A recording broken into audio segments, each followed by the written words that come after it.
मुझे देखकर भाग रहा है कायर।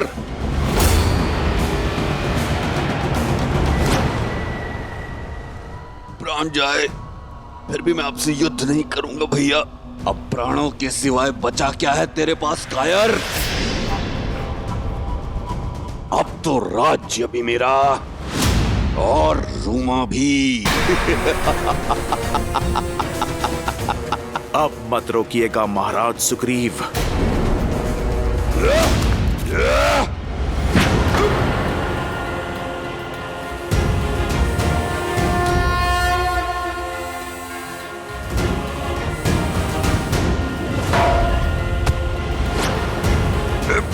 हनुमान!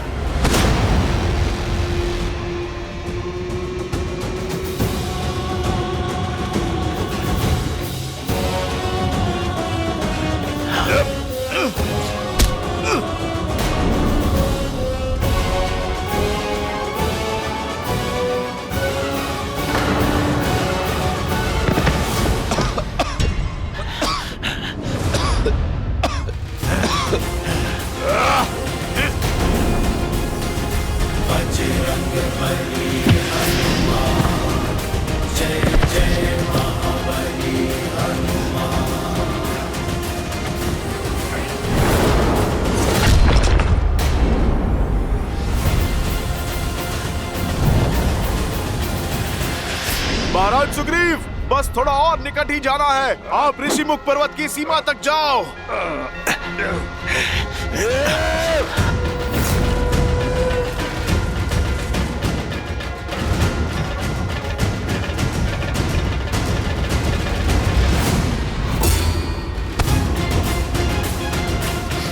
छोड़ो हनुमान, मुझे जाने दो। महाराज बाली, ऋषिमुख पर्वत के स्पर्श का आनंद नहीं लोगे? मैं चाहूं तो एक क्षण में आपको पर्वत के शिखर पे फेंक सकता हूं, जहां पर गिरते ही आप ऋषि मार्तंड के श्राप से भस्म हो जाओगे। मैं सुग्रीव को मारे बिना नहीं जाऊंगा यहाँ से। फिर तो हम सदा सदा के लिए इसी अवस्था में उलझे रहेंगे महाराज बाली। महाराज बाली, आप मेरी बात ठीक से समझो। एक उपाय है मेरे पास। महाराज सुग्रीव को ऋषिमुख पर्वत पर रहने दीजिए और आप किष्किंधा पर राज कीजिए। आप मुझे वचन दीजिए, जब तक वो यहाँ हैं, आप उन्हें क्षति नहीं पहुंचाएंगे, क्योंकि यहाँ आए तो सच में इस बार मैं आपको क्षमा नहीं करूंगा। नायक बनने का अवसर खोकर बहुत दुख होता है ना। आप राक्षस बन गए हो, किंतु आपको दंड मैं नहीं दूंगा। स्वयं मेरे प्रभु श्री राम देंगे। उचित है, मैं सुग्रीव के प्राण छोड़ दूंगा जब तक वो इस पर्वत पर कायरों की भांति छुपा है।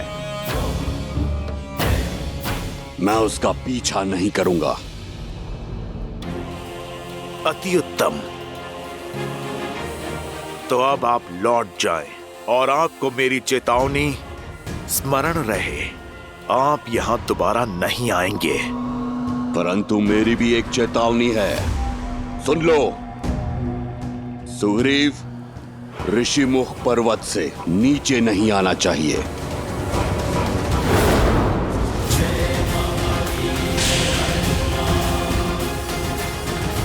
बाली, छल से मेरी शक्ति भी ले लो, तो भी मुझसे युद्ध करने के लिए तुम्हें सीमा को लांघना होगा।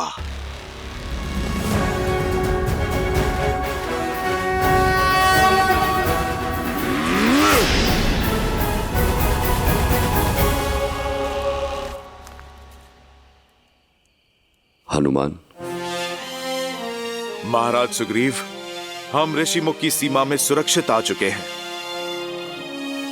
आप निश्चिंत रहिए।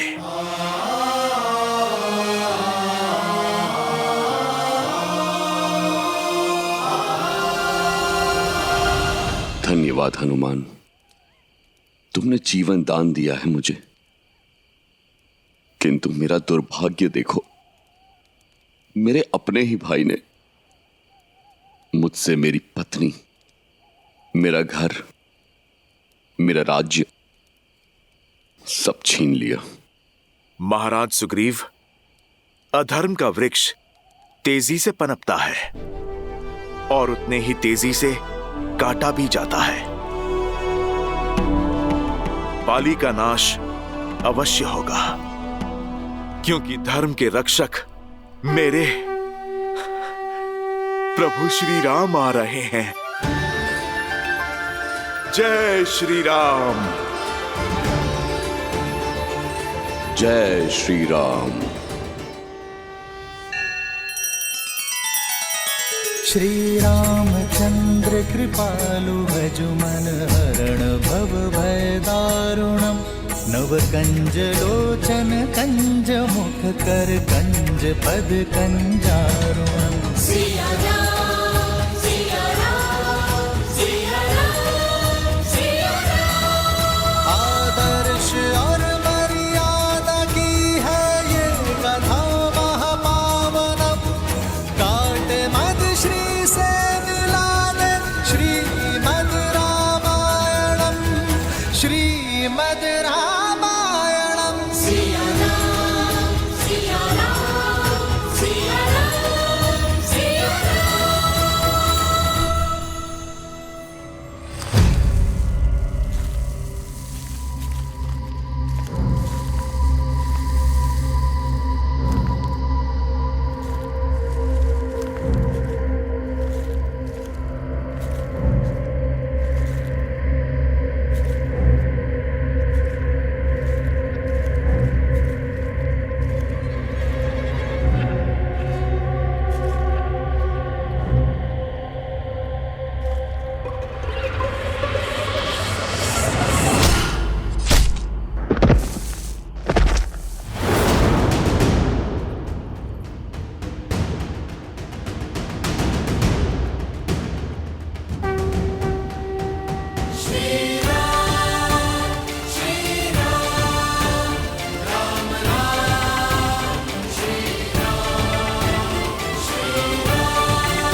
राक्षस अपना कुमार छोड़ने को तैयार नहीं और श्री राम अपने संकल्प पे अड़े हैं। किंतु मनुष्य जन्म के कारण विष्णु अवतार श्री राम की सीमाएं हैं। मनुष्य जन्म की भी मर्यादाएं हैं। बल और छल में वो इन राक्षसों से कैसे जीत पाएंगे? देवी, श्री राम की सीमाएं केवल मर्यादा तक सीमित है। समय और प्रयास की कोई सीमा नहीं है श्री राम के लिए। और इसी कारण इस वनवास काल में श्री राम ने सैकड़ों राक्षसों का संहार किया, कई ऋषियों और ऋषि कन्याओं का उद्धार किया। आयुष्मान बाबा, इसी तरह धर्म की रक्षा के लिए आगे बढ़ते रहो। नियति तुम्हारे साथ है। और साथ ही ज्ञान भी बटोरते चले गए। और इसी प्रकार धर्म और न्याय के पथ पर चलते हुए कई वर्ष बीत गए, परंतु इतना समय व्यतीत हो जाने के उपरांत भी श्री राम की भेंट ऋषि अगस्त्य से नहीं हुई थी। वो ऋषि अगस्त्य जिनके पास स्वयं श्री राम के प्रारब्ध की कुंजी है, इससे पूर्व की बहुत देर हो जाए। श्री राम का ऋषि अगस्त्य से मिलना अत्यावश्यक है।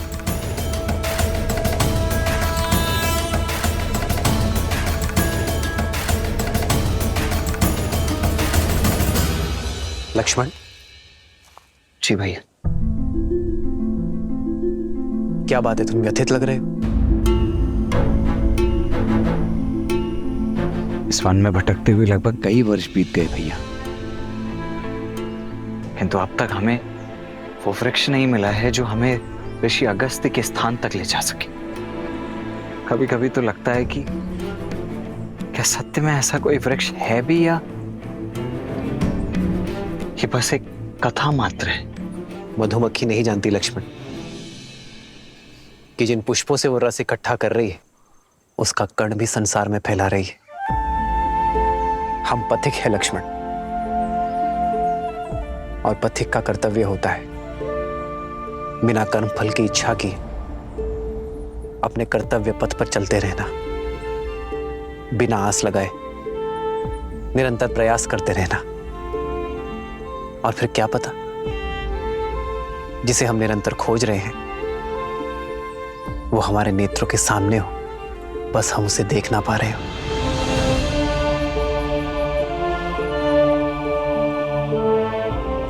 जी भैया। आओ सीता।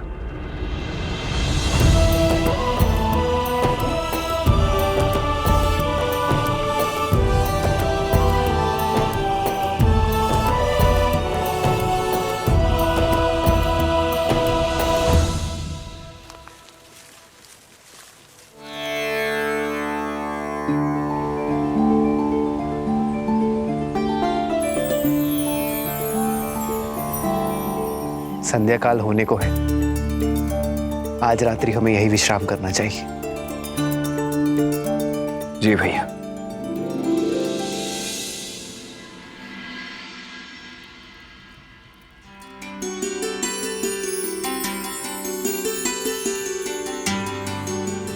सीते, विवाह से पूर्व की रात्रि स्मरण है तुम्हें? नहीं तो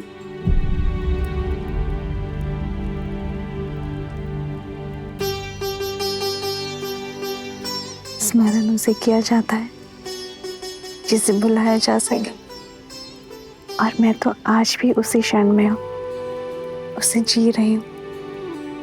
उस रात्रि भी चंद्रमा इतना ही सुंदर था और मिथिला की शीतलता पवन में घुली थी। मेरी सीता की सुगंध। अच्छा, मैं नहीं जानती थी कि धनुर्धर राम शब्दधर भी है। आप तो कविताएं कहने लगे। जब जीवन संगिनी प्रकृति से मिले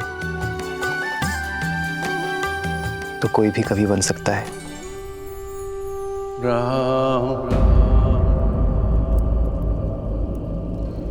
राम राम राम। भैया सावधान, केवल स्वर है भैया, कोई दिखाई नहीं दे रहा। यह अवश्य ही उन उद्दंडी राक्षसों की कोई चाल हो सकती है।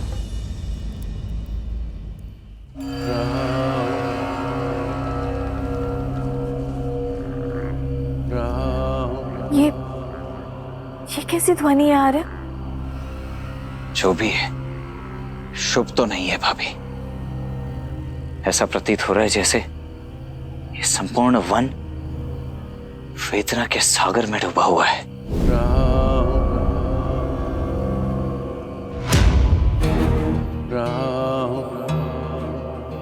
स्वर वहां से आ रही है। सावधान भैया, ये किसी असुर का छल भी हो सकता है।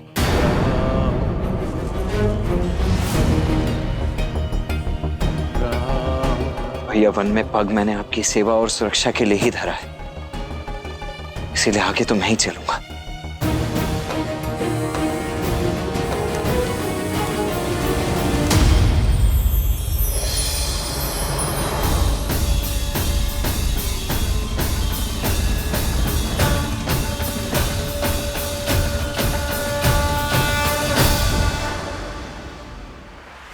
देखा भैया, मैंने कहा था ना ये एक माया जाल है। हमें यहां से चलना चाहिए भैया।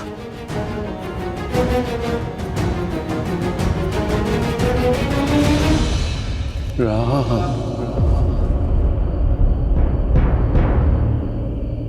राम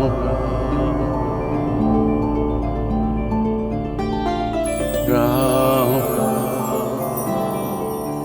नहीं लक्ष्मण, इस वृक्ष की पुकार में छल का सार नहीं, करुणा का संसार सुन रहा हूं मैं। राम संभल कर भैया, संभल कर भैया। राम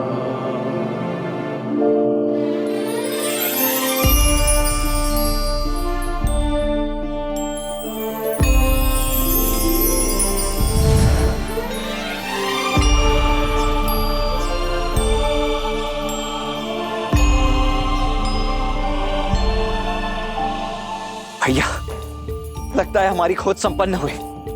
अगस्त्य ऋषि का पता बताने वाला वृक्ष यही है।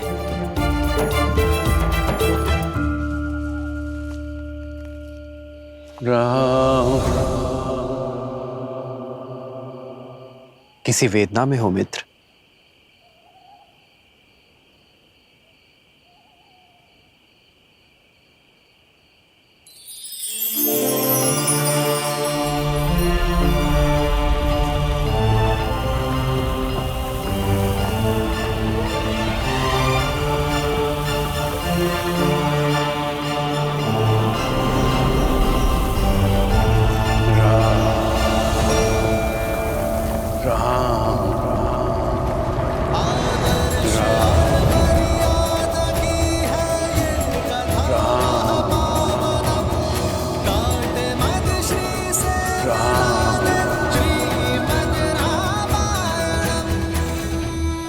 मेरा नाम कैसे ज्ञात है आपको?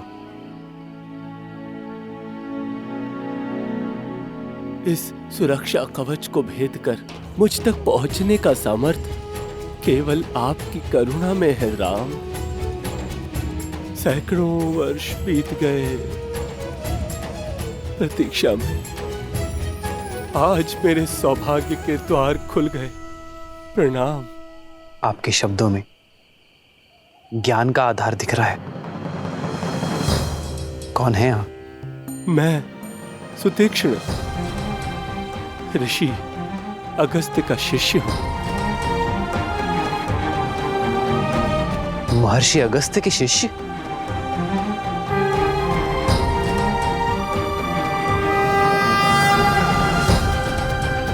कहाँ थे आप ऋषिवर? यदि आप थोड़ा पहले मिल जाते तो आपके और हमारे कई वर्ष बच जाते। आपको ज्ञात नहीं है कि ऋषि अगस्त्य को हमने कहां कहां नहीं ढूंढा है। अब तो ऐसा प्रतीत होता है जैसे हमारा जीवन सफल हो गया। अब शीघ्रता कीजिए, बताइए कि आपके गुरुदेव ऋषि अगस्त्य हैं कहां? वर्षों में ही थक गए। ऋषि अगस्त्य और मैं तो सदा सर्वदा से श्री राम की प्रतीक्षा कर रहे हैं।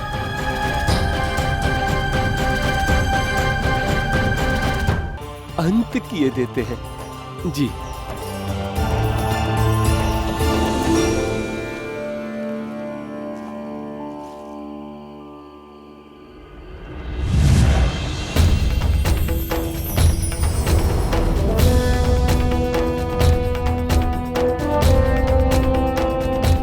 आइए राम, इस ओर राम।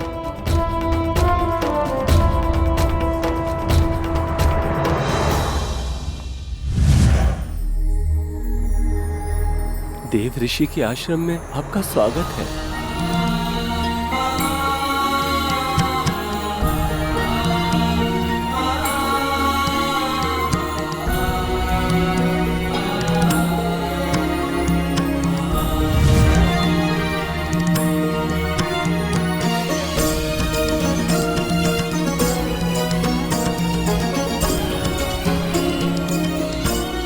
कितना सुंदर वातावरण है ना। परंतु ऋषि अगस्त्य हैं कहाँ?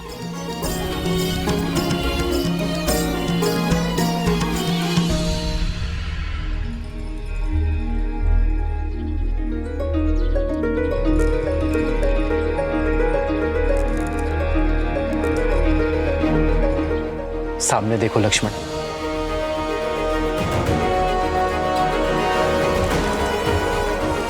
ब्रह्मदेव के मानस पुत्र, सप्तऋषियों में से एक, देवताओं की सहायता के लिए समुद्र पी जाने वाले, कावेरी नदी को धरा पर लाने वाले, महासामर्थ्य होने पर भी करुणा भाव रखने वाले महर्षि अगस्त्य।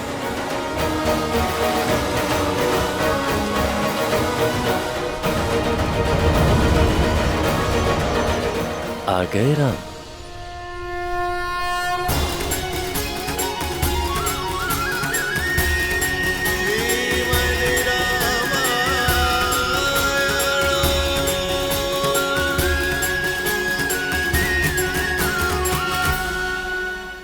हाँ महर्षि, अंततः भाग्य सौभाग्य में बदल ही गया आपके दर्शन पाकर।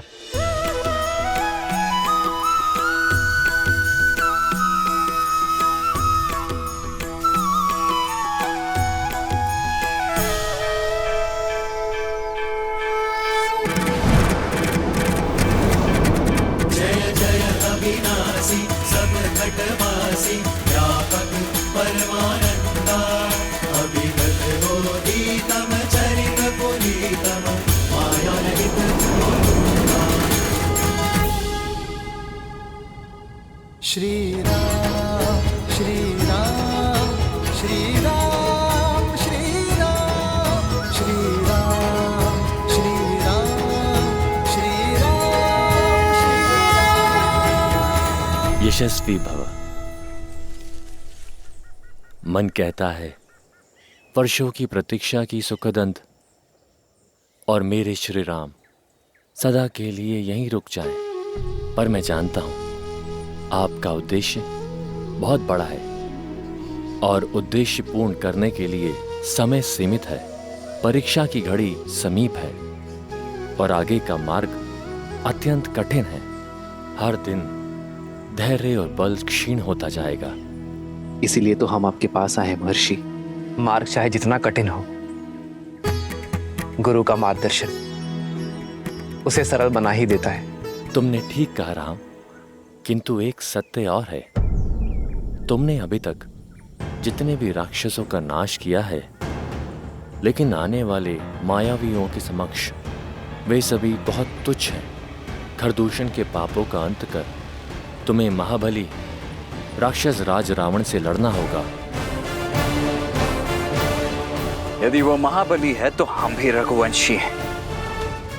हमसे ना रावण बच पाएगा और ना ही उसकी सेना। लक्ष्मण, मेरा अनुज भूला है ऋषिवर, शीघ्र ही आवेश में आ जाता है। उसे क्षमा कर दे और हमें आगे का मार्ग बताए। राम, तुम्हारे वनवास का ही अंतिम चरण है। जैसे भोर के निकट आने से रात की कालिमा और लंबी होती चली जाती है, आगे आने वाले संकटों में तुम्हारी सहायता के लिए मेरे पास कुछ है।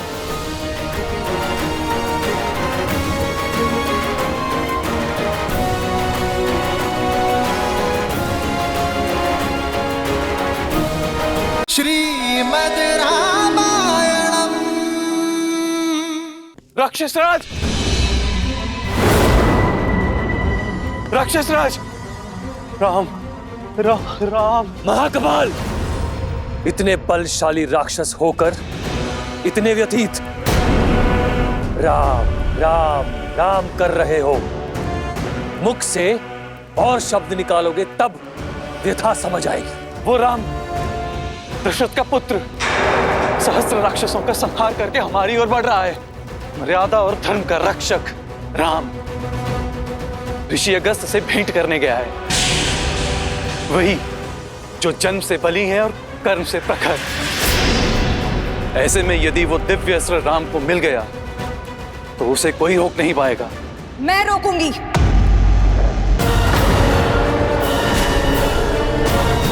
वचन निभाने का समय आ गया है। ये शूर्पणखा राम और उसके भाई का संहार कर सीता को सदा सर्वदा के लिए भैया रावण को सौंपेगी। नहीं माता, आप कहीं नहीं जाएंगे।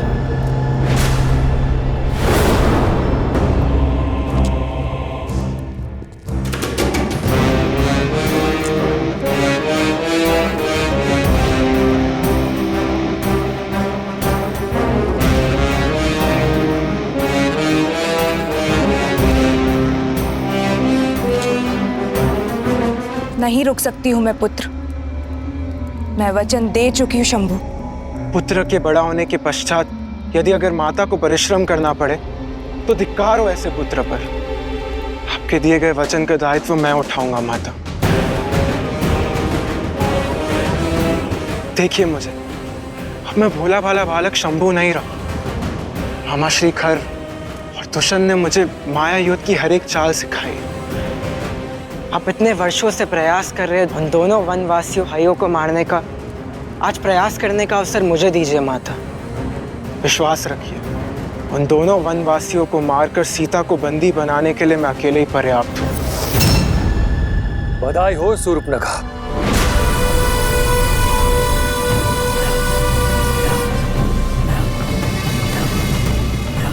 तुम्हारा पुत्र अब बड़ा हो चुका है। अति उत्तम भांजे, किंतु साहस और मूर्खता में धागे भर का अंतर होता है। अपने शत्रु के बल को कमाकना मृत्यु को निमंत्रण देने जैसा है। तो आपको लगता है मैं सज नहीं? हो शंभू, तुम सज्ज हो और खर भैया तुम्हें जाने से नहीं रोक रहे। बस महाकपाल और सेना को साथ लेकर जाओ।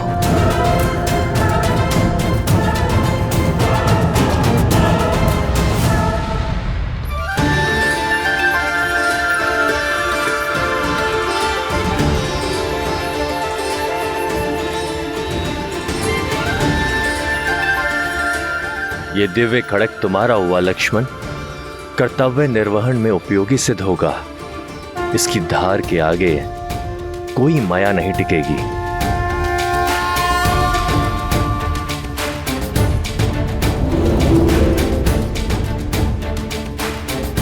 ये विश्वकर्मा द्वारा निर्मित वैष्णव धनुष है।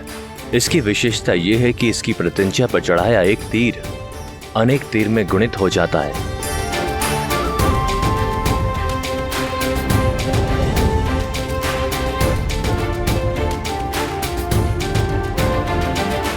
ये विशेष प्रकार का तुनीर है। इसके बाण कभी समाप्त नहीं होते।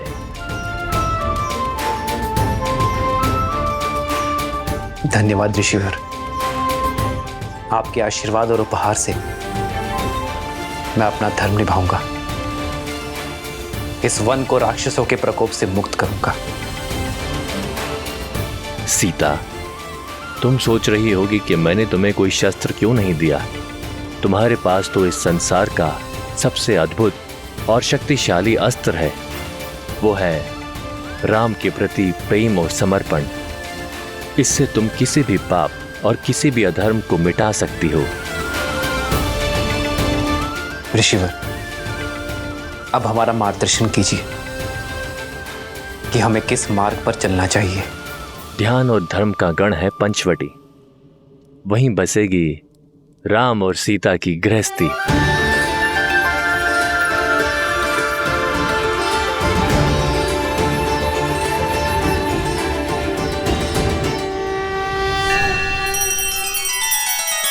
श्री रामचंद्र कृपालु भजु मन हरण भव भय दारुणम।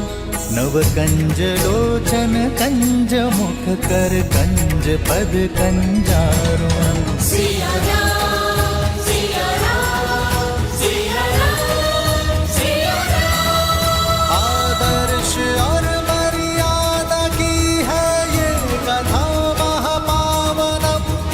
काट मद श्री से मिला दे श्रीमद् रामायणम। श्रीमद् रामायणम। सिया राम, सिया राम, सिया राम, सिया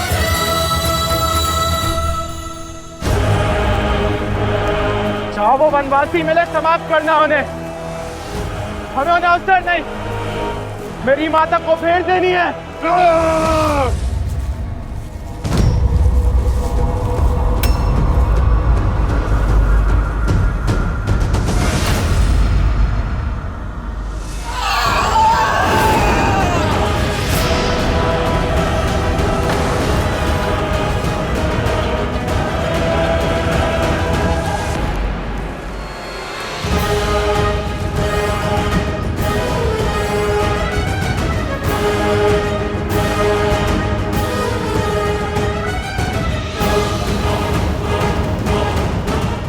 मार्ग छोड़ो। राक्षसों का मार्ग तुमने काटा है। पर जो समस्या ना बने, वो राक्षस हमारा शत्रु नहीं। हमारी मंशा किसी को क्षति पहुंचाना नहीं। क्षति तो अब हम पहुंचाएंगे, तुम्हारे गौरव को, तुम्हारे सम्मान को। तुम्हें क्या लगा इतने राक्षसों का वध कर तुम चुपचाप चले जाओगे और राक्षस जाति मौन बैठेगी? हम प्रतिकार लेंगे। यदि लेना ही है तो अपने मन से अहंकार को लो और उसे भस्म कर दो। हम राक्षसों को ज्ञान लेने में कोई रुचि नहीं, हम घाव देने में विश्वास रखते हैं। आक्रमण!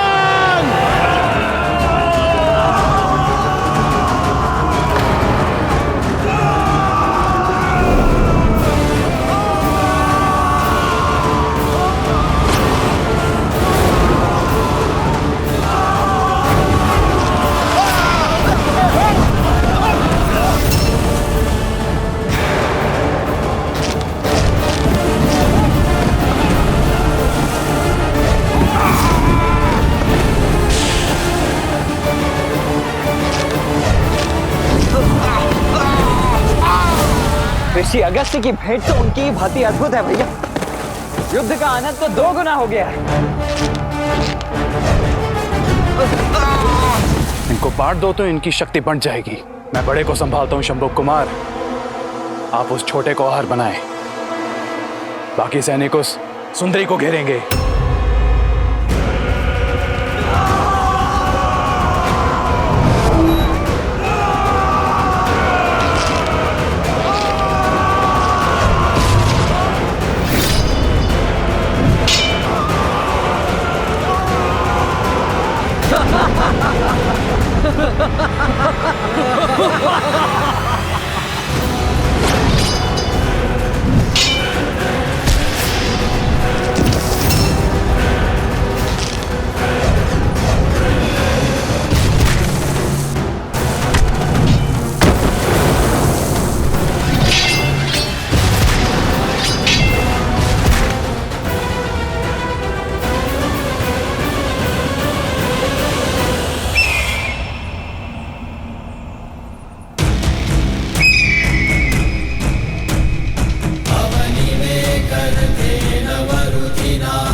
सीता, तुम ठीक हो ना?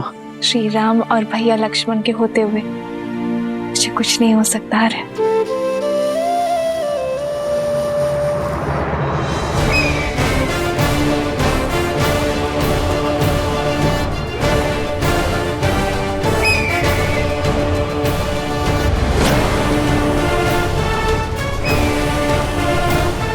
नहीं लक्ष्मण, भैया ये भी अवश्य ही कोई मायावी, अन्यथा पक्षी इतने बड़े थोड़ी ना होते। मित्र और शत्रु के बीच भेद करना सीखो लक्ष्मण। इन्होंने सीता को बचाया है, हमारी सहायता की है। ये जो भी है शत्रु अवश्य नहीं है।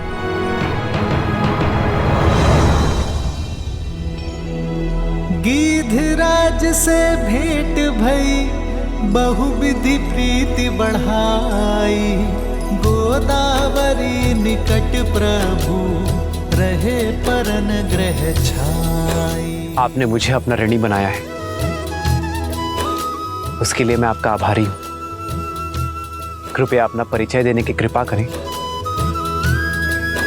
ताकि मैं आपका यह ऋण स्मरण रख सकूं। मित्र के परिवार की सहायता कोई ऋण नहीं है राम। मैं पक्षीराज गरुड़ का वंशज जटायु हूं।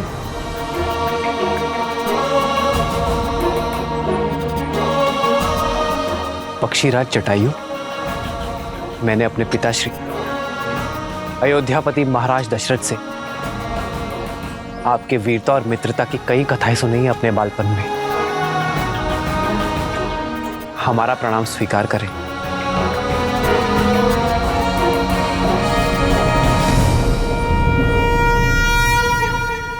मेरे पिताश्री के मित्र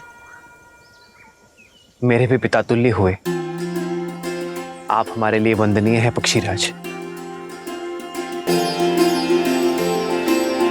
ये मेरा अनुज लक्ष्मण है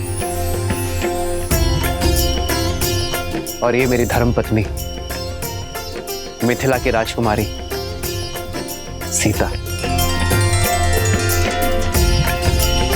कितनी सौभाग्यशालिनी हूं मैं कि मायके और ससुराल से दूर होते हुए भी पिता समान पक्षीराज के सुरक्षा में हूं मैं। मित्र दशरथ की पुत्र वधु मेरी भी वधु हुई ना पुत्री।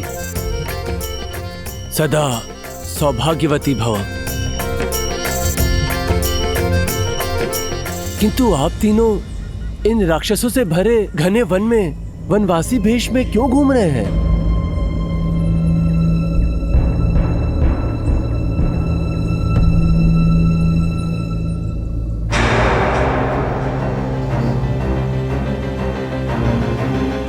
ऐसी सुंदरी तो पूरे ब्रह्मांड में दूसरी नहीं है।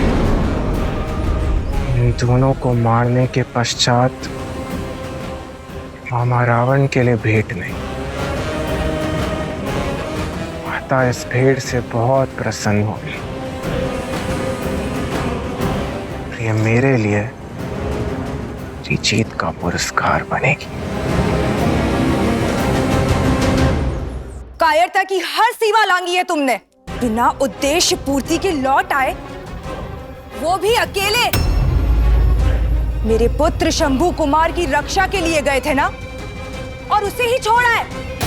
तुम जीवित कैसे आ सकते हो महाकपाल, जब तुम्हारे स्वाभिमान का वध कर दिया उस राम ने।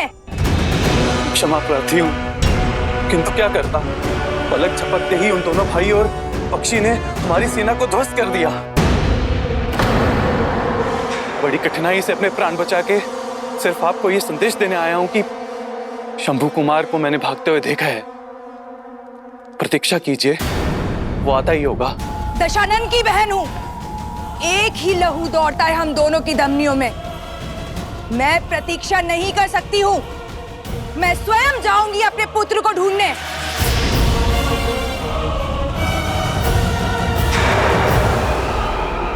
महाराज दशरथ के साथ एक युग का अंत हो गया। वो केवल मेरे परम मित्र ही नहीं थे, किंतु एक धर्मनिरपेक्ष राजा, एक न्यायोचित सम्राट भी थे। एक महान योद्धा खोया है संसार ने देवासुर संग्राम में। अन्याय के विरुद्ध लड़ने का निर्णय लेने में एक क्षण नहीं लगाया उन्होंने। मुझे गर्व है राम, यहाँ दोनों भाई उन्हीं के पथ पर चल रहे हैं। अन्याय के विरुद्ध ये यात्रा सरल नहीं है, किंतु निश्चिंत रहना राम, मैं आकाश से सदा तुम तीनों पर दृष्टि रखूंगा। पर फिर भी सावधान रहिएगा। पंचवटी दिखने में जितना सुंदर है उतना ही भयंकर भी। यहाँ प्रत्यक्ष और प्रमाण में अधिक अंतर नहीं है, पग पग पर संकट है। धन्यवाद पक्षीराज, आपकी चेतावनी मैं स्मरण रखूंगा।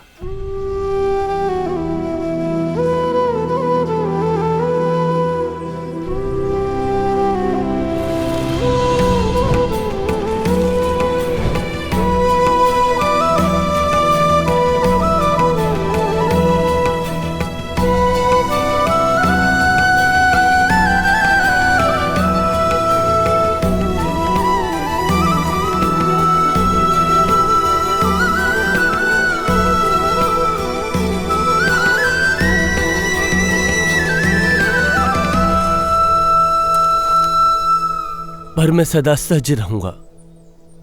अपने मित्र के संतान की सहायता के लिए। विदा।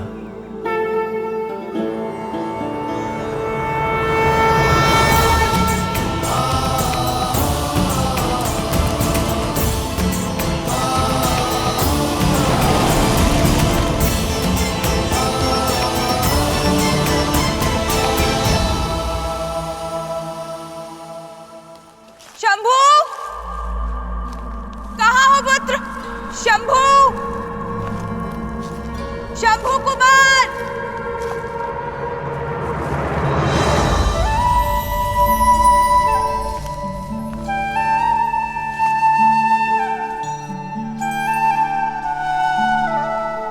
ये स्थान हमारे निवास के लिए उचित रहेगा।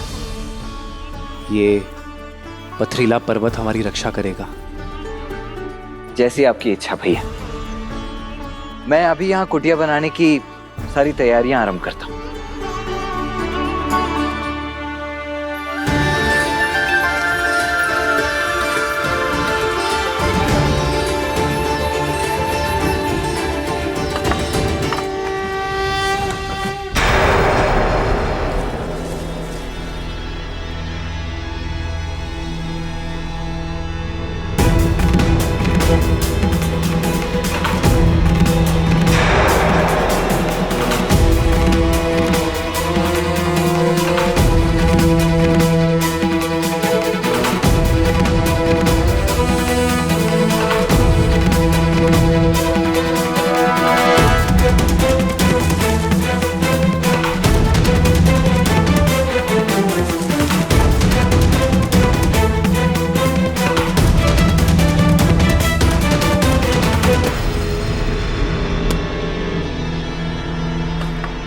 जल स्रोत निकट ही है, मैं जल भर कर आती हूँ।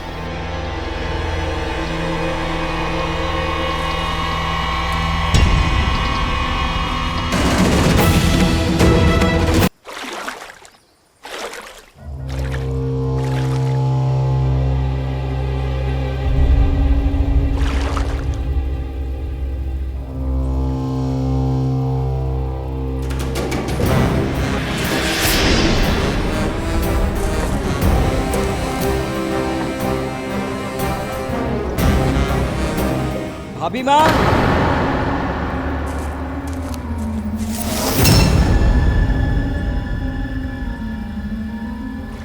लाइए वो पात्र मैं ले लेता हूँ।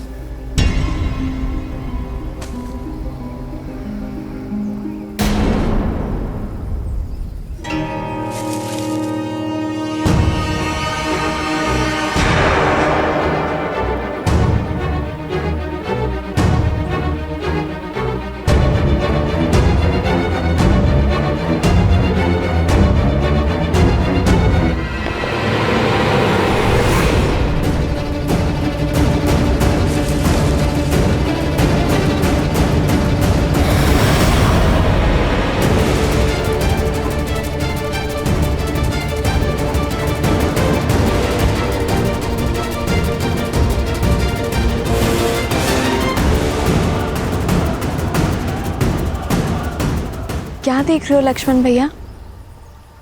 चले, भोजन भी बनाना है। जी भाभी, आप चलिए, मैं अभी आया।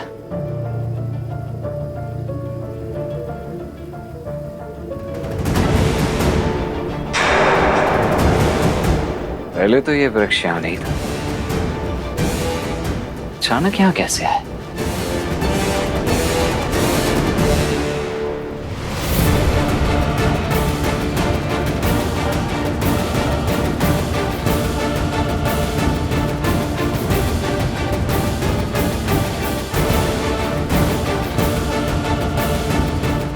शंभू कुमार, पुत्र, पुत्र शंभू कुमार।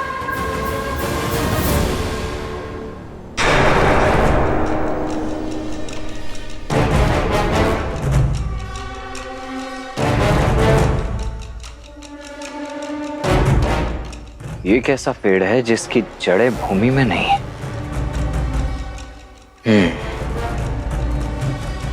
होगा, मुझे क्या।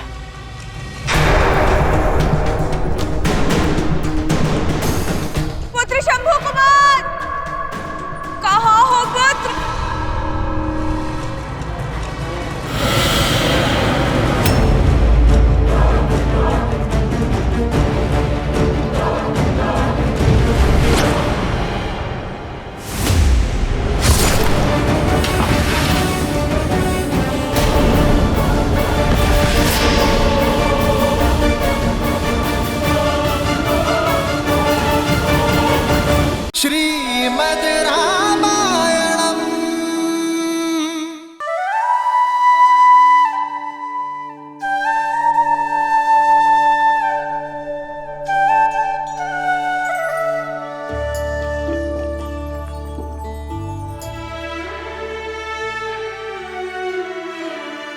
जल मीठा है सीते, और आपकी आंखों में ये जो जल है वो संसार से अपना मन छुपा सकते हैं, पर अपनी सीता से नहीं यार। पिताश्री का स्मरण हो रहा है ना, पक्षीराज जटायु को गले लगाकर आपको पिताश्री के ना होने का दुख बीत गया ना। कभी कभी तो लगता है कि तुम ही मेरा मन हो सीते।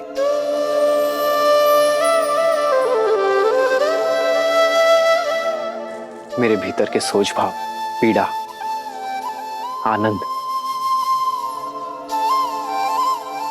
हर आभास तुम हर बार कैसे पढ़ लेती हो सीते। आप ही ने तो कहा कि आपका मन हूं मैं।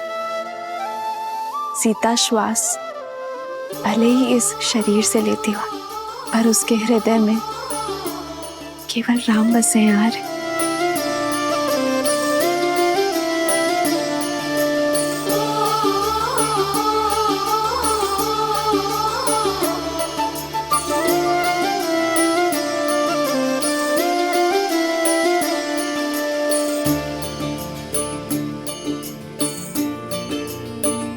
तभी तो इस निर्जन वन में इतने वर्ष तुम्हारे साथ कैसे बीत गए सीता, मुझे ज्ञात ही नहीं चला।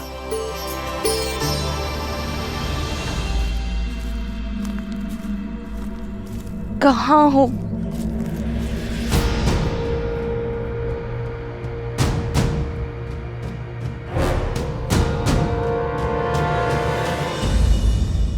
कभी कभी तो ये वनवास वरदान लगता है आर्य। अयोध्या में होते तो राजकाज में आपको कहाँ समय मिलता कि आप अपनी सीता के बिखरे केश संभाल सकें।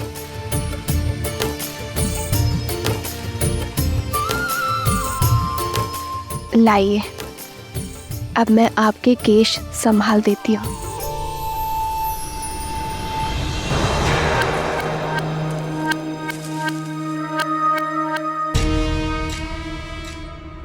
संभाला तो है तुमने मुझे सीते, मेरे संकल्प को संभाला है। इस धर्म यात्रा की रथ हो तुम।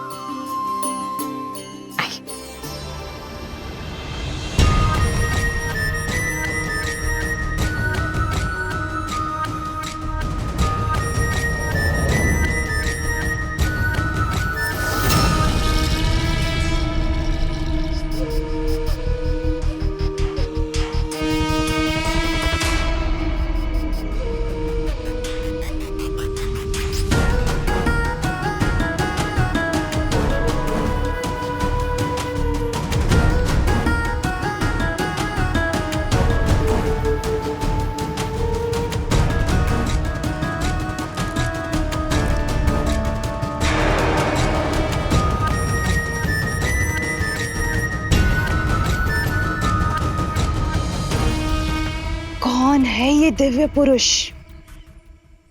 जिसने शूर्पणखा का मन मोह लिया? इतना सुंदर मन भावन पुरुष अवश्य यही राम है,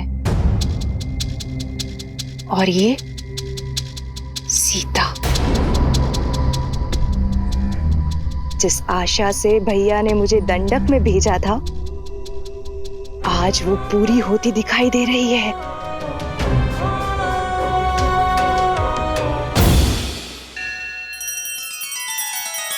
श्री रामचंद्र कृपालु भजु मन हरण भव भय दारुणम।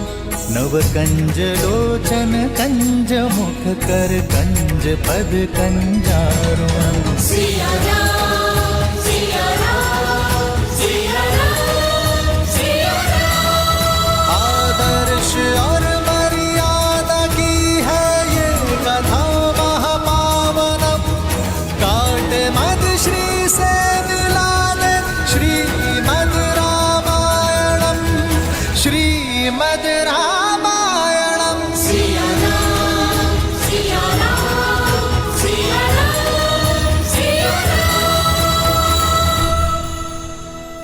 मैं खोजूंगी सीता को।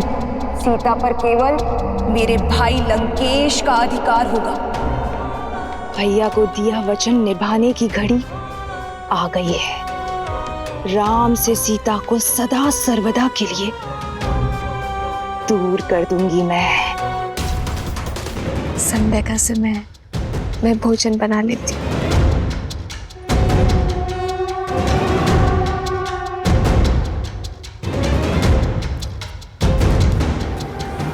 अंततः मेरे योग्य वर की खोज समाप्त हुई। एक ही तीर से 2 लक्ष्य साधूंगी मैं। भैया रावण को सीता मिलेगी और मुझे ये मन भावन राम।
इस घने वन में आप कदाचित भटक गई हैं देवी।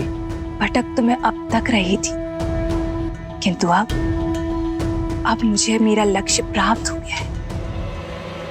तुम्हारे शौर्य की न जाने कितनी कथाएं सुनी है मैंने राम, किंतु सोचा कि कथाएं हैं, परंतु आज तुम्हें साक्षात देखकर तुम्हारी दिव्यता का आभास हुआ है। तुम्हारा ये यौवन, तुम्हारे मुख पर ये सूर्य सा तेज और तुम्हारी ये बलिष्ठ भुजाएं और ये निश्चल हंसी, किसी का भी मन मोह सकती है राम। बिना मोल तुमने मुझे खरीद लिया है राम। अपना परिचय दे देवी और यहाँ आने का प्रयोजन बताएं। प्रयोजन भी तुम हो और प्रारब्ध भी तुम, मन की इच्छा भी तुम हो और तन की कामना भी तुम। मैंने अपना नहीं, आपका परिचय पूछा है देवी। क्या ये पर्याप्त नहीं कि मैं एक सर्वांग सुंदर स्त्री हूं और तुम एक सर्वश्रेष्ठ पुरुष। हमारा प्रेम और संबंध हमारा परिचय बन जाएगा और मेरे यहाँ आने का प्रयोजन तुम मेरी आंखों में देख पाओगे। ओह, मुझे वो पुरुष बहुत भाते हैं जिन्हें पाना थोड़ा कठिन होता है। मन कठोर न करो राम। मैंने सुना है कि बल के साथ साथ तुम बुद्धि के भी धनी हो, तो अब तक तो ये समझ ही गए होगे ना कि मैं तुम पे कितना मोहित हो चुकी हूं। तुम्हें पाना चाहती हूं, तुम्हारी होना चाहती हूं।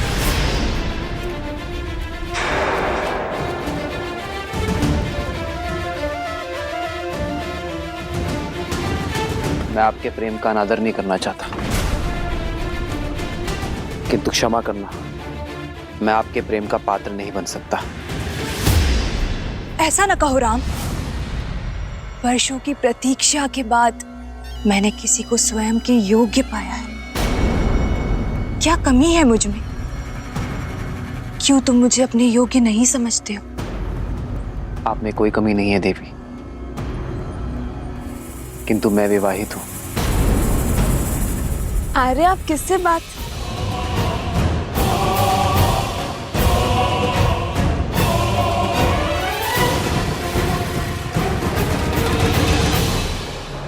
सीता, इनसे मिलिए देवी। यह है मेरी धर्म पत्नी जनक नंदिनी सीता। मुझे तुम्हारी धर्म पत्नी से कोई समस्या नहीं है राम, क्योंकि राजाओं और राजकुमारों का धर्म उन्हें कई पत्नियां रखने की अनुमति देता है। मैं कोई राजा नहीं हूं देवी, एक साधारण सा वनवासी हूं। उससे विवाह करके तुम साधारण नहीं रहोगे राम, क्योंकि मैं 10 लोकों के स्वामी लंकापति दशानन रावण की प्रिय बहन शूर्पणखा हूं।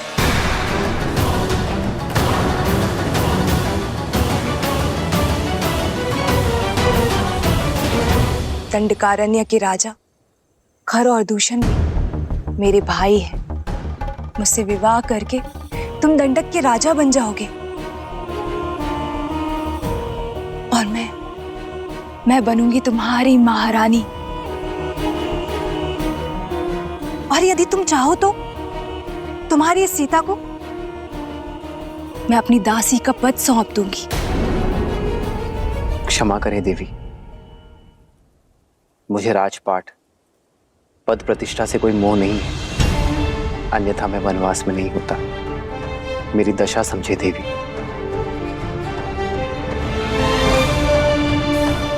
मैं एक पत्नी धर्म का प्रण ले चुका हूं। मेरी धर्म और मर्यादा का सम्मान करें।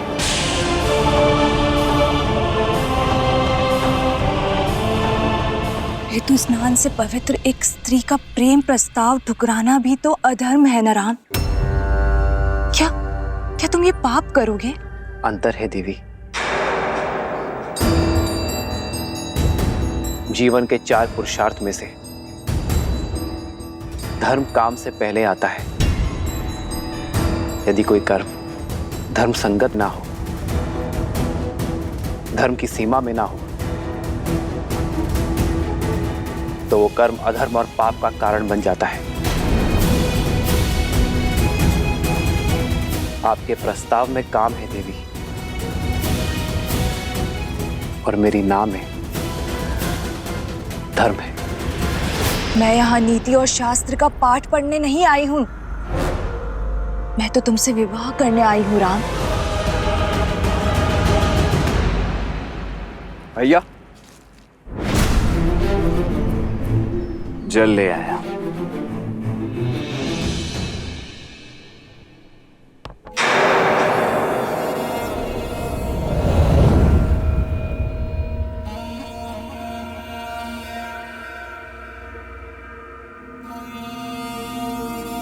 ये युवक कौन है? ये मेरा अनुज लक्ष्मण है। देखने में तो ये भी मनमोहक, और साथ में कोई भी स्त्री नहीं।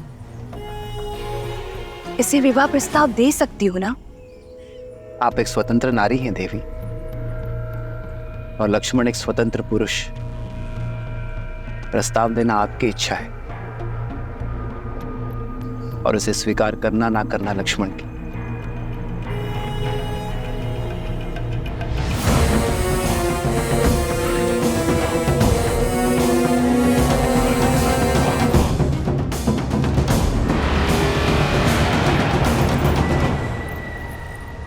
वीर पुरुष, संयोग देखो, एक सुंदर स्त्री की भेंट एक रूपवान पुरुष से हो रही है, और दोनों ही इस वन में अकेले हैं। मेरे पति अब इस दुनिया में नहीं रहे। मेरी पीड़ा का अंत करो, मुझे अपनी संगिनी के रूप में स्वीकार कर लो। मैं तुम्हें असीम प्रेम दूंगी।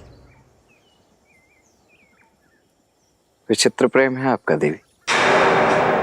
अभी कुछ ही क्षणों पूर्व आप मेरे बड़े भैया पर मोहित हो रही थी, और अब मेरे पास चली आई। तुम्हारा भाई मूर्ख है, किंतु तुम्हारे मुख पर ही दिखाई देता है कि तुम वास्तविकता को समझते हो। वास्तविकता से तो कदाचित आप अनिभिज्ञ हैं देवी। आप महाबली लंकेश की बहन हैं, राजकुमारी हैं, और मैं तो अपने भैया का एक तुच्छ सा दास मात्र हूं। अब मेरी संगिनी बनने का अर्थ होगा कि मेरे भैया और भाभी की दिन रात सेवा करना।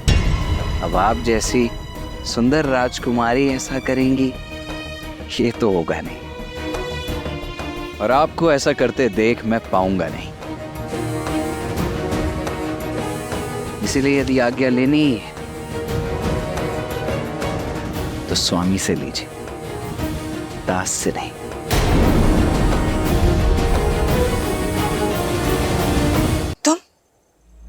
तुम दोनों भाई खेल खेल रहे हो ना मेरी भावनाओं के साथ। क्यों राम, क्यों? भावनाएं आपकी अनुचित है देवी, और प्रस्ताव अनैतिक है। जब आपके पति संसार में थे तब कोई पर पुरुष आकर आपको आपकी इच्छा के विरुद्ध विवाह के लिए विवश करता, तो क्या आपकी दृष्टि में वो धर्म होता देवी? यही स्थिति मुझ पर लागू होती है। और संबंध प्रेम और समर्पण से बनता है देवी, कामना और छीनने के प्रयास से नहीं। आपके लिए यही श्रेष्ठ होगा कि आप किसी ऐसे व्यक्ति को खोजें जो आपसे प्रेम करे, वही आपको संतोष दे पाएगा देवी। मैं अपनी सीता से अत्यंत प्रसन्न, मैं अपनी सीता के अतिरिक्त किसी और से प्रेम कर ही नहीं सकता देवी। इस सीता के कारण ही तुम मुझे त्याग रहे हो राम।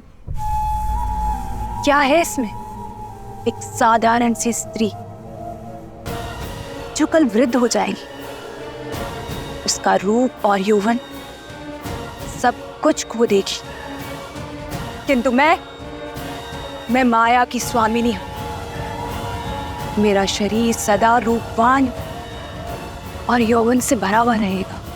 प्रेम का शरीर और यौवन से कोई संबंध ही नहीं है देवी। प्रेम तो आत्मा से होता है, जो मेरी आत्मा को सीता से। अब समझी, समस्या की जड़ ये सीता ही है ना। इसके कारण ही मेरा प्रस्ताव ठुकरा रहे हो ना तुम। मेरा रूप, मेरा यौवन सब कुछ तुम्हारे लिए व्यर्थ है। इस सीता के कारण ही पहली बार ऐसा हो रहा है कि लंकेश की बहन को वो नहीं मिला जो वो चाहती। तो मैं अब इस समस्या का अंत किए देती हूँ। अपनी पत्नी के प्रेम और पत्नी प्रण की बेड़ी से बंधे हुए हो ना, आज मैं उसको ही खत्म कर देती हूँ। और जब पत्नी ही नहीं रहेगी तो कोई प्रेम, कोई प्रण तुम्हें मेरा होने से नहीं रोक पाएगा।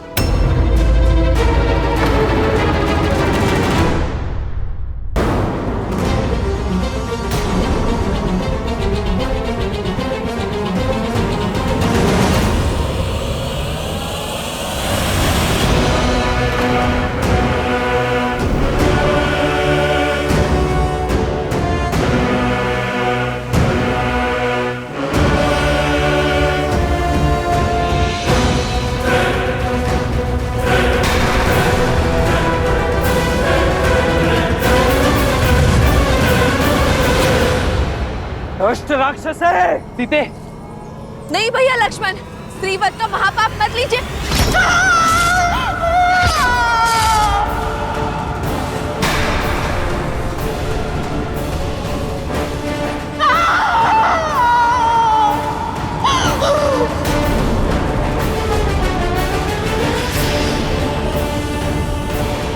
जिस रूप और सौंदर्य के अहंकार में चूर होकर इतने बड़े पाप का दुस्साहस करने जा रही थी, वही अब तुम्हारे जीवन भर का अभिशाप बनेगा।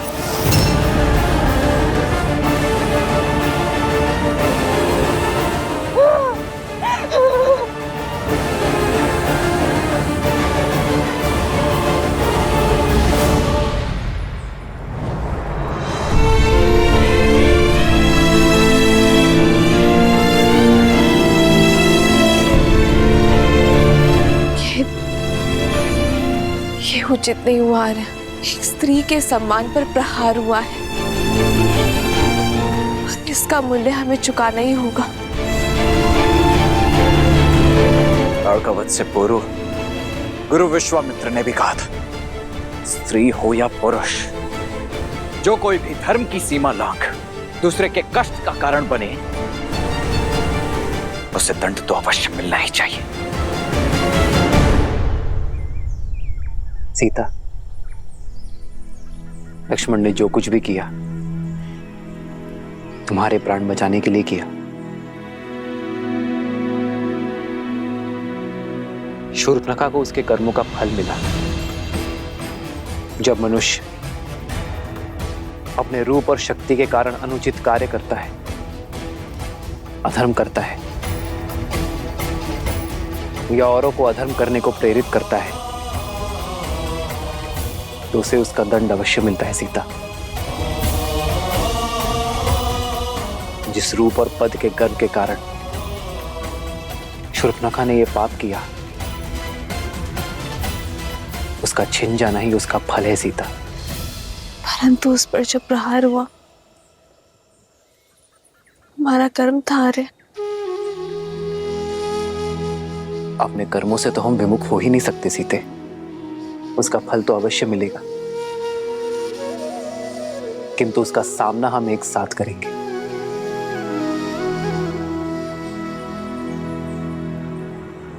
उनकी बहन पर प्रहार हुआ यार, अब तो संपूर्ण राक्षस कुल हमसे प्रतिशोध लेने निकलेगा। जिस प्रकार जीवन की हर परिस्थिति का हमने साथ मिलकर सामना किया है, इसका भी करेंगे सीता, क्योंकि संकट से भयभीत होकर धर्म के पथ को छोड़ देना रघुकुल की रीति नहीं है। सीता,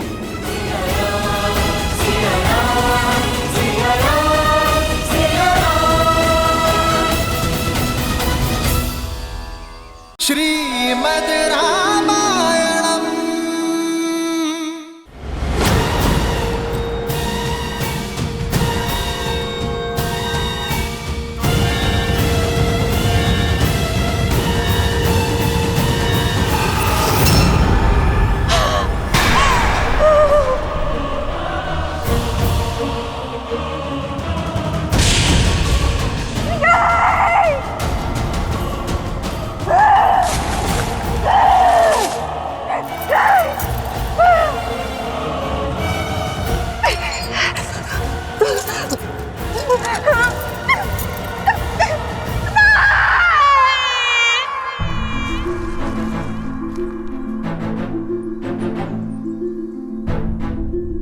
राक्षस प्रजाति हमसे प्रतिशोध लेने अवश्य आएगी लक्ष्मण।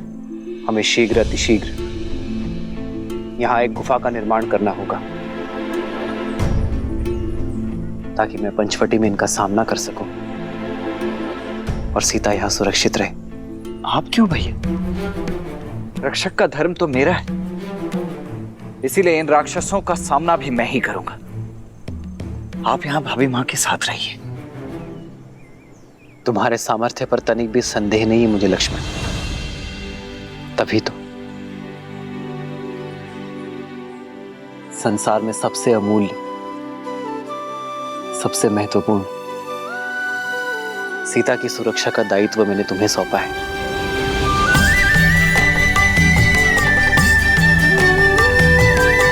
जी भैया।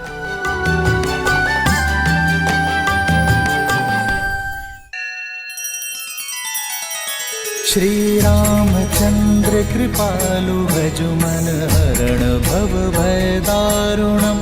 नव कंज लोचन कंज मुख कर कंज पद कंजारुणम। सिया राम, सिया राम, सिया राम।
इससे अधिक पीड़ा संसार में किसी ने किसी को नहीं दी होगी।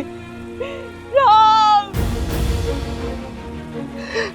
जो तुमने और तुम्हारे भाई ने मुझे दिए उस जनक नंदिनी सीता के कारण। एक स्त्री के लिए उसका रूप और मान, और एक माता के लिए अपने संतान के प्राण संसार में सबसे अधिक प्रिय होते हैं। और तुमने मुझसे दोनों छीन लिए।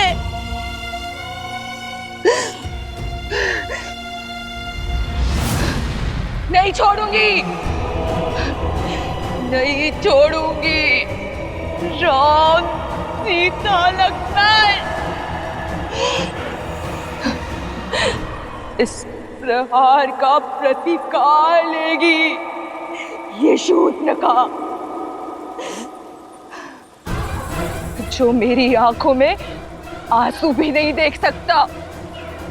तुमने शूर्पणखा का अपमान नहीं, अपने मृत्यु का आह्वान किया है राम। अब देखना कैसे राक्षस कुल तुम्हारे प्राणों का शत्रु बनता है, और कैसे तुम्हारा जीवन मृत्यु से भी भयानक होता है।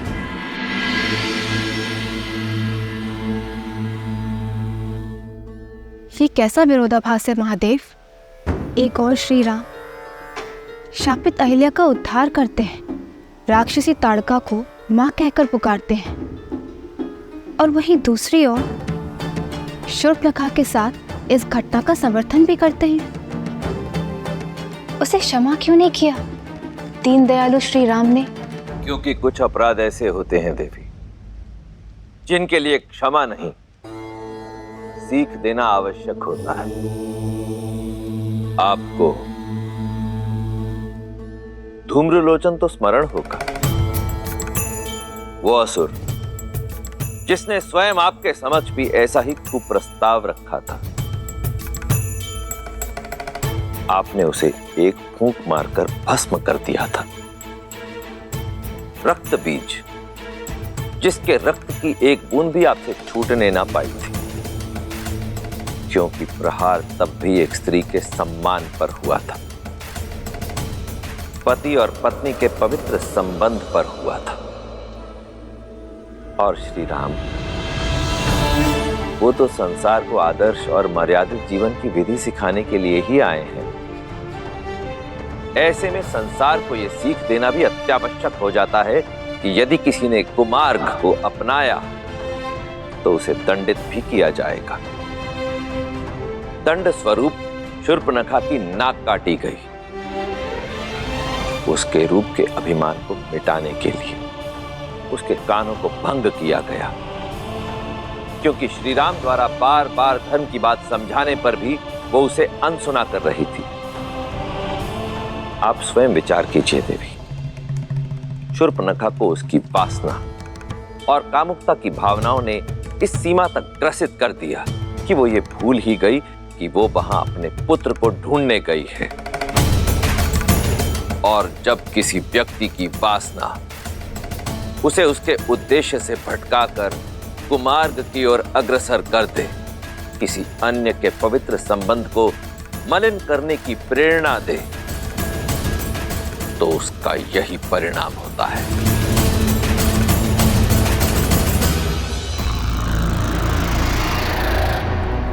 भैया,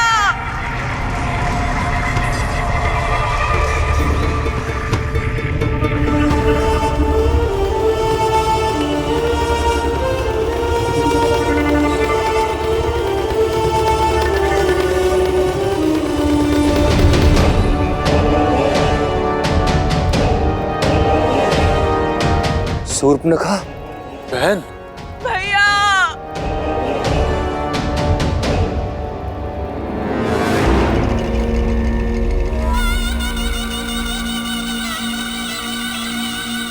बहन, ये कैसे? किसने किया ये दुस्साहस? भैया, लक्ष्मण ने, राम के भाई लक्ष्मण ने किया ये। मुझसे मेरा रूप, मेरा घर सब छीन लिया। भैया, रक्षवंश का सम्मान ही नहीं,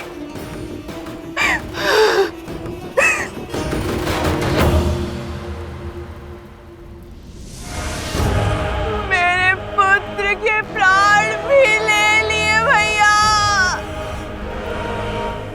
शंभू,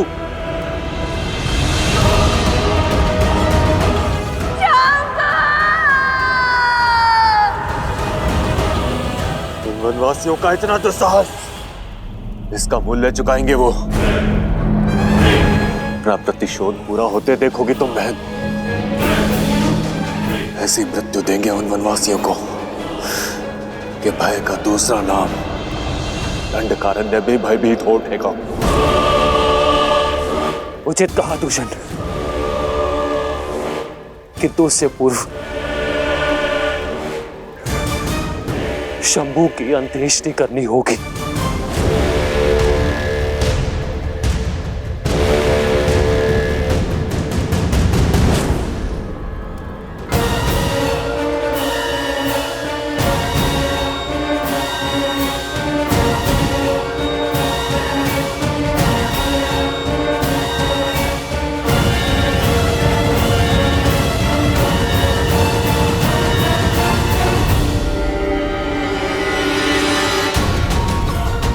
दूषण, अभी के अभी इसी क्षण हमारी पूरी सेना को सज्ज करो। पूरे 14,000 राक्षस सैनिकों के साथ पंचवटी की ओर कूच करेंगे। बहन के अपमान की अग्नि अब शत्रु के रक्त से बुझेगी। किंतु भैया, न राम साधारण है और ना ही उसके अस्त्र। भला हमारे रक्ष सैनिक उन शत्रुओं के सामने कैसे टिक पाएंगे भैया? यदि उनके पास दिव्य अस्त्र है तो हमारे पास भी 6 अति बलशाली वीर राक्षस सेनापति हैं। दूषण और महाकपाला के साथ 4 और शूरवीर, जिनमें बल और बुद्धि दोनों का अद्भुत संगम है। और उनमें पहला है 3 सिरों का स्वामी, अपनी भुजाओं में संपूर्ण सेना का बल रखने वाला असुर सेनापति त्रिशिरा।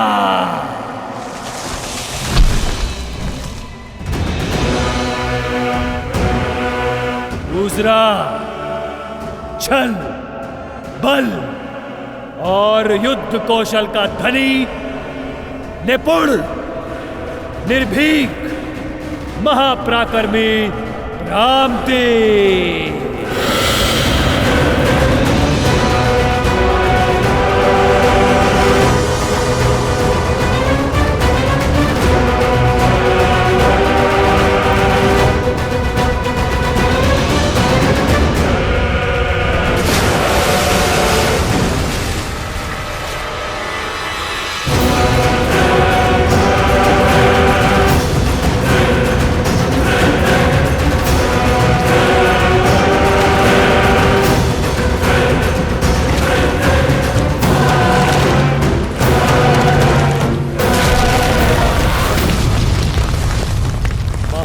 शक्तिशाली, आतंक का पर्याय, बल की पराकाष्ठा, जिसके आगे न देव टिक सकते हैं न दानव, महाबली अरिष्टा।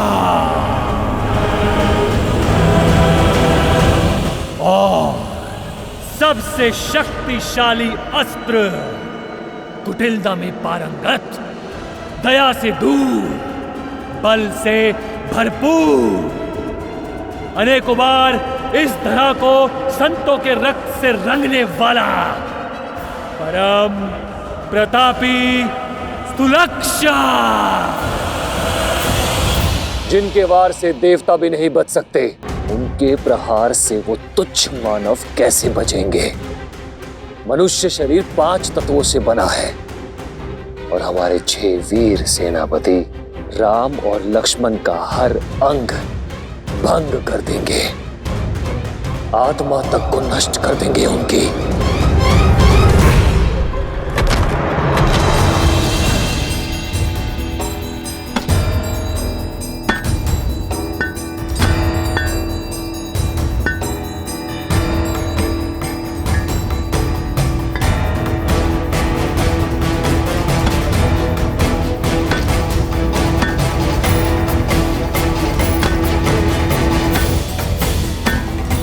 बस कीजिए भैया, अब तनिक विश्राम भी कर लीजिए। शेष कार्य मैं स्वयं ही कर लूंगा अकेले। विश्राम से अधिक महत्वपूर्ण है लक्ष्मण, हमारे पास समय शेष नहीं है। दिन ढलने के पूर्व इस गुफा का निर्माण करना होगा। जितना मैं उस को समझा, वो रात्रि में ही प्रहार करेंगे।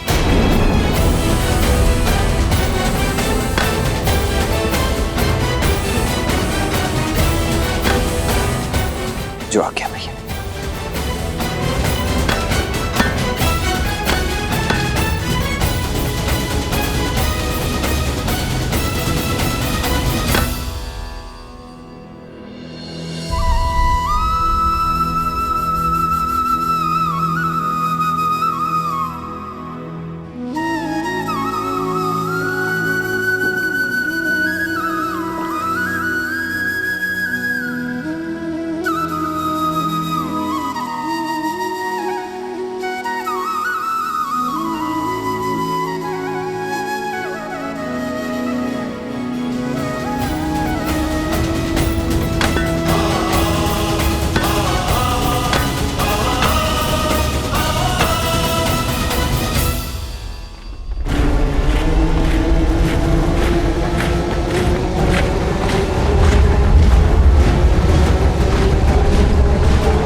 राक्षस वीरों, आज राक्षसों के सम्मान पर प्रहार हुआ है।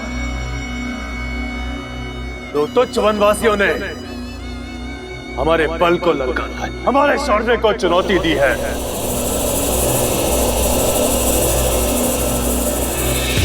परंतु आज हम ये सिद्ध कर देंगे कि क्यों धरा से लेके आकाश तक राक्षसों के आतंक से कांपते हैं, क्यों सदा त्रिदेव हमारी ही चिंता में मग्न रहते हैं। हम राक्षस कहलाते हैं। राक्षस, राक्षस।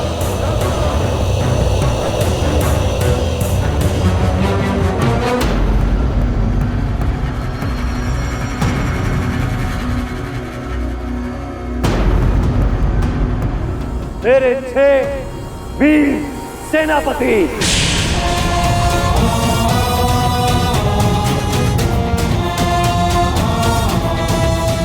अपनी अपनी सैन्य टुकड़ी के साथ आज रात यहां से प्रस्थान करेंगे। हम राम और लक्ष्मण का संहार कर वापस लौटेंगे।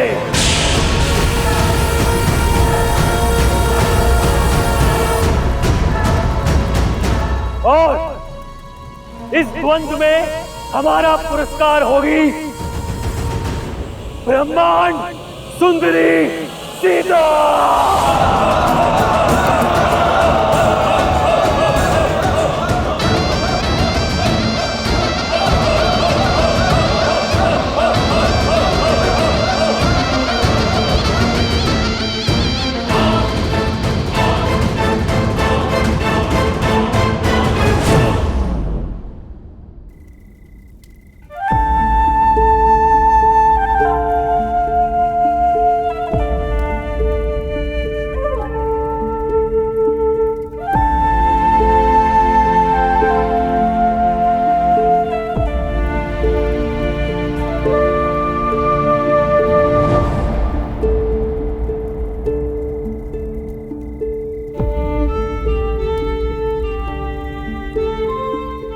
रात्रि होने को है सीते।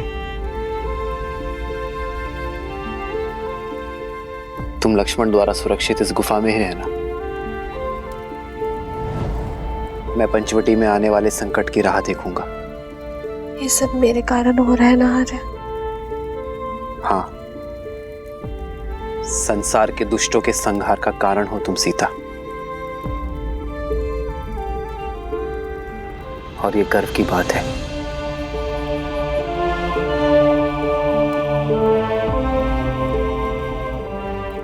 अब मुस्कुरा भी दो सीता। मेरी सीता के सुंदर मुख पर चिंता का भाव शोभा नहीं देता।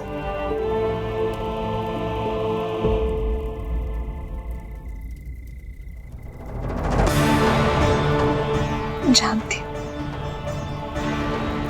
विजय धर्म की ही होगी, मेरे श्री राम की ही होगी। भाभी माँ की आप तनिक भी चिंता मत कीजिए भैया। मैं उनकी रक्षा उसी प्रकार करूंगा जिस प्रकार पलकें आंखों की करती है। जानता हूं लक्ष्मण, तभी तो अपनी प्राण प्रिय सीता की सुरक्षा का उत्तरदायित्व मैं अपने वीर भाई के कंधे पर सौंप कर जा रहा हूं।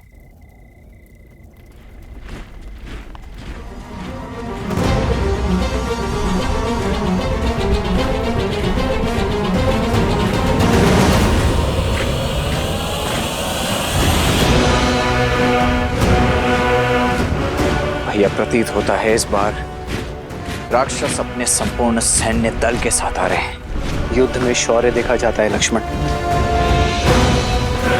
शत्रु की संख्या नहीं।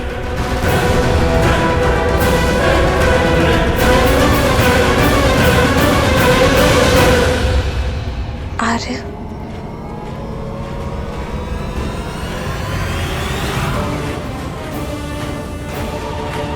जानता हूं सीते, अपना ध्यान रखूंगा।